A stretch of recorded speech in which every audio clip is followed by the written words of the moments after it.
नमस्कार बच्चों, हमने पढ़ा पाठ तुलसीदास जी द्वारा रचित भरत राग का प्रेम। इसके अंतर्गत ये जो पाठ है ये रामचरितमानस के अयोध्या कांड से ये पद्य लिए गए हैं। चौपाइयाँ और प्रसंग ये वहाँ से लिए गए हैं। तो इस में मैंने दो पद्य मैं पढ़ा चुकी हूँ। प्रसंग सहित व्याख्या उसकी मैं कर चुकी हूँ पिछली वीडियो में। तो आज हम पढ़ेंगे तीसरा पद। तो चलिए पढ़ते हैं पद। भूपति मरनु मेम पनु, भूपति मरनु प्रेम पनु राखी, जननी कुमति जगत सब साखी। देखिन जाहि विकल महतारी, जरहि दुसह जरपुर नर नारी। मही सकल अनरथ कर मूला, सो सुनि समुझ सहिउ सब सूला। सुनि बन गवहु कीन रघुनाथा, करि मुनि बेज लखनु सिय साथा। बिन पान्हिनि पयोदिहि पाए, शंकर साखी रहेउ एहि धाये। बहुरी निहारी निजाद सनेहु, कुलिस कठिन उर भयउ न बेहु। अब सब आँखिन देखु आई, जियत जीव जड़ सबई सहाई। जिन्हहि निरखि मग सांपनि बीछी, तजहि बिजम बिजु तापस तीछी। तेई रघुनंदन लखनु सिय, अनहित लागी जाहि। तासु तनय तज दुसह दुख, देव सहावै काहि। यह था पद जिसके अंतर्गत तुलसीदास जी ने श्री राम जी की अनन्य भक्ति का वर्णन किया है। क्योंकि तुलसीदास जी प्रभु श्री राम के अनन्य भक्त हैं और रामचरितमानस के अयोध्या कांड से उद्धृत यह चौपाई या दोहा तुलसीदास जी ने राम वन गमन के पश्चात जब रामचंद्र जी वन चले जाते हैं, उसके बाद जब भरत की जो मनोदशा होती है उसका इसके अंतर्गत वर्णन किया है। भरत बहुत ही भावुक होकर के अपने हृदय की बातें बता रहे हैं। भरत जी कहते हैं कि प्रेम के प्रण को निभाह कर, किसने निभाया प्रेम का प्रण? दशरथ जी ने अपनी पत्नी से जो प्रेम किया था और उसके अनुसार उन्होंने उनको जो वचन दिया था वो उन्होंने निभाया है ना, उनके पिताजी दशरथ ने। और वचन को निभा कर उनका मरना और माता की कुबुद्धि का वर्णन हुआ है। दोनों का सारा संसार साक्षी है इन दोनों चीजों का। माताएं व्याकुल हैं, वे देखी नहीं जाती। भरत जी कहते हैं कि मुझे अपनी माताओं का दुख देखा नहीं जा रहा है। अवधपुरी के नर नारी दूसरे ताप से जल रहे हैं और मैं ही इन सारे अनर्थों का मूल हूँ। भरत जी अपने आप को इसके लिए दोषी मानते हैं कि यहाँ की जनता भी दुखी है, मेरी माताएं दुखी हैं, मेरे पिताजी का स्वर्गवास हो गया है, इसके लिए मैं ही इसका कारण हूँ। यह सुनकर और समझकर मैंने सब दुख सहा है। श्री रघुनाथ जी लक्ष्मण और सीता जी के साथ मुनियों का सा वेश धारण कर बिना जूते पहने पांव प्यादे पैदल ही वन को चले गए। यह सुनकर शंकर जी साक्षी हैं। इस घाव से भी मैं जीता रह गया। वो कहता है कि फिर भी मैं जिंदा हूँ कि मेरी वजह से मेरे भाई मेरी भाभी नंगे पैर और साधु का वेश बनाकर यहाँ से चले गए। इतना बड़ा उनके साथ हो गया, उनके साथ ऐसा बर्ताव हो गया, लेकिन मैं अब भी जिंदा हूँ इतना बड़ा घाव सहकर। यह सुनते ही मेरे प्राण नहीं निकल गए, यह सुनकर भी मैं जिंदा हूँ।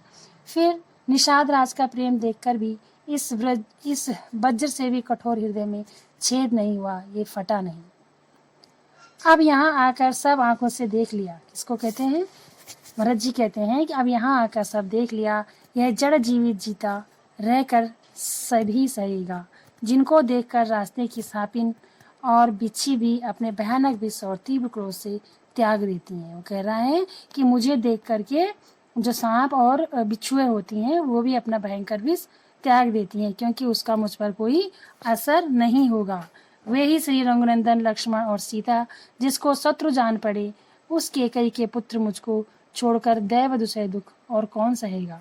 यानी कि राम लक्ष्मण और सीता को जिस माता ने शत्रु माना, मैं उनका पुत्र हूँ, तो सारे दुख सहने का अधिकार मेरा ही है। वो अपने आप को इसके लिए पूर्णतः दोषी मानते हैं। अगला पद है, जननी निरखति बान धन ही, धनुहिया बार बार और नैन लावती प्रभुजु की ललित पनहिया कबहु प्रथम ज्यों जाड़ जगावती कहीं प्रिय वचन संवारे उठो तात बलि मात वदन पर अनुज सखा सब द्वारे कबहु कहतियों बड़ी बार भई जाहु भूप हैं भैया बंधु बोल जय जो भावे गई निछावरी मैया कबहु समुझी वन गमन राम को रही चकी चित्र लिखी सी तुलसीदास वह समय कहे थे लागति प्रीति सिखी सी। निखरती मतलब देखकर। तुलसीदास जी द्वारा रचित गीतावली के इस पद में वे माता कौशल्या की व्याकुल अवस्था का वर्णन कर रहे हैं। कौशल्या जी जो कि श्री राम की माता थी, वो किस प्रकार व्याकुल है, इसका वर्णन हुआ है, किस प्रकार व्याकुल है। तुलसीदास जी बताते हैं कि माता कौशल्या की वस्तुओं को देखकर उनका स्मरण करती हैं और बहुत दुखी होती हैं।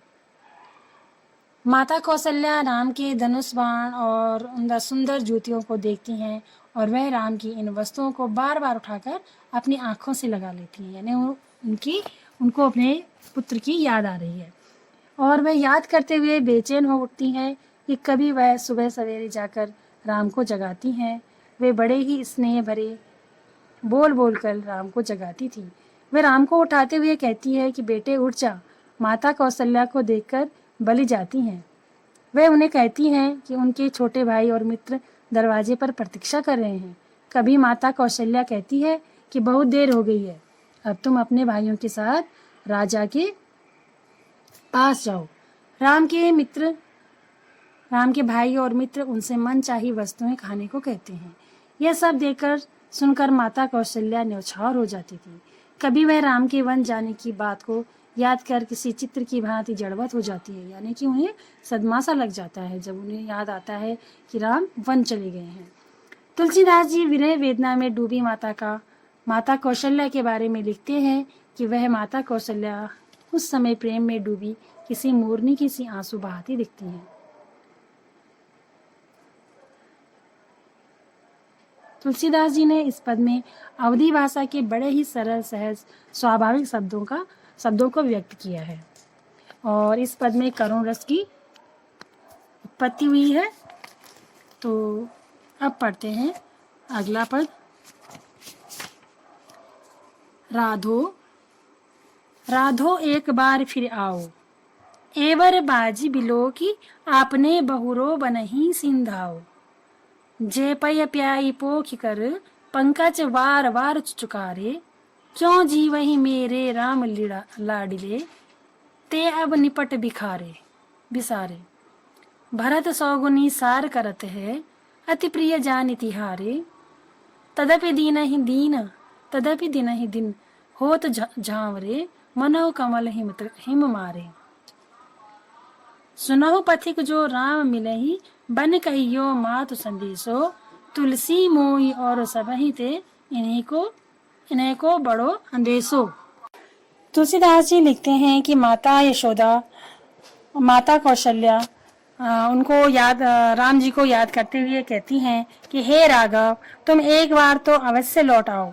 यहाँ अपने इन श्रेष्ठ घोड़ों को देखकर फिर वन में चले जाना, जिन्हें तुमने दूध पिलाकर अपने ही कर कमलों से पुष्ट कर बारंबार पुचकारा यानी चूमा था।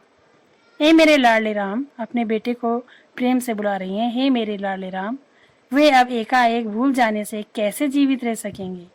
तुम्हारे अत्यंत प्रिय जानकर यद्यपि भरत जो इनकी 100 गुना अधिक संभाल रखते हैं, तो भी पाले के मारे हुए कमल के सयाने ये दिन ब दिन दुर्बल होते जा रहे हैं। माता कहती हैं कि तुमने इन्हें दूध पिला कर बड़ा किया था, कि इनको घोड़ों को, और अब तुम एकदम इनको छोड़कर चले गए हो, है ना। इनकी क्या दशा हो रही है, जबकि भरत इनको अपनी जान से भी ज्यादा प्यार करते हैं, इनका ध्यान रखते हैं, 100 गुना ध्यान रखते हैं, लेकिन फिर भी ये तुम्हारी याद में दुबले पतले हो गए हैं। अरे पथिको सुनो, रास्ते पर जाते हुए अरे पथिको सुनो, यदि तुम्हें वन में राम मिल जाएं, तो तुम उनसे माता का यह संदेश कहना कि मुझे सबसे बढ़कर इन घोड़ों की ही चिंता है ना।